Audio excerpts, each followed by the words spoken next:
क्या सच में किसी महिला की गर्दन, आंख, दांत या चाल देखकर उसका चरित्र पहचाना जा सकता है? सोशल मीडिया पर चाणक्य के नाम से ऐसी कई बातें वायरल हैं कि शरीर के अंग देखकर स्वभाव तय किया जा सकता है। लेकिन क्या ये सच है या ये सिर्फ आधी अधूरी जानकारी है? आज हम बिना किसी का अपमान किए सच और भ्रम के बीच की रेखा समझेंगे। आचार्य चाणक्य महान रणनीतिकार थे।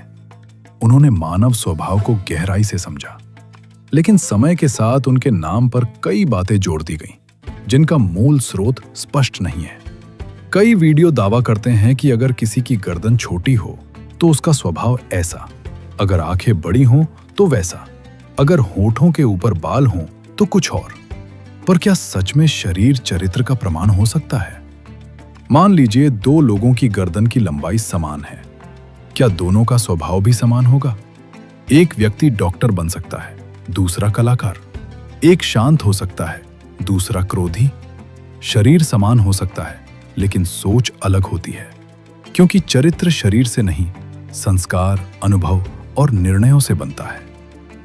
आपने अपने जीवन में जरूर देखा होगा, कई बार बहुत साधारण दिखने वाला व्यक्ति सबसे विश्वसनीय निकलता है, और कई बार बाहरी रूप से प्रभावशाली दिखने वाला व्यक्ति विश्वास तोड़ देता है। इसका अर्थ क्या है? यही कि बाहरी बनावट व्यक्ति की नैतिकता तय नहीं करती। चाणक्य ने अधिक ध्यान दिया था व्यक्ति की वाणी पर, धैर्य पर, संयम पर और बुद्धिमत्ता पर। उन्होंने कहा था कि जो व्यक्ति अपने क्रोध पर नियंत्रण नहीं रख सकता, वो स्वयं का शत्रु बन जाता है। ये बात स्त्री और पुरुष दोनों पर समान रूप से लागू होती है। मान लीजिए एक विवाह में पति और पत्नी दोनों पढ़े लिखे हैं, लेकिन अगर दोनों एक दूसरे की बात नहीं सुनते, छोटी बात पर अपमान करते हैं, तो क्या केवल शरीर देखकर आप कह सकते हैं कौन सही है? नहीं, रिश्ता व्यवहार से चलता है, न कि चेहरे या कद काठी से। आधुनिक मनोविज्ञान कहता है कि व्यक्ति का स्वभाव 3 चीजों से बनता है: बचपन का वातावरण, जीवन के अनुभव, स्वयं के निर्णय। कहीं भी ये नहीं लिखा कि नाक की बनावट या गर्दन की लंबाई चरित्र तय करती है।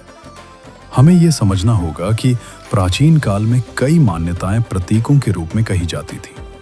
उनका उद्देश्य सीधा अपमान नहीं, बल्कि सावधानी का संकेत देना होता था। लेकिन आज का समय वैज्ञानिक सोच का है। हम किसी का मूल्यांकन उसके आचरण से करें, न कि शरीर से। अगर हम शरीर देखकर निर्णय लेने लगें, तो हम न्याय नहीं कर रहे, हम पूर्वाग्रह कर रहे हैं। सच्चा ज्ञान वो है जो हमें परिपक्व बनाता है, और परिपक्व व्यक्ति किसी को उसके व्यवहार से परखता है, न कि उसके रूप से।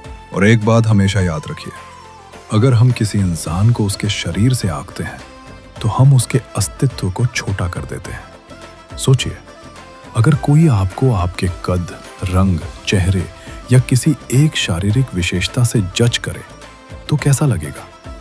हर व्यक्ति अपने भीतर एक कहानी लेकर चलता है। संघर्ष की कहानी, सीख की कहानी, गलतियों से सुधार की कहानी। चरित्र वो है जो कठिन समय में दिखाई देता है। जब कोई फायदा नहीं होता, फिर भी जो सही काम करे, वही सच्चा चरित्र है।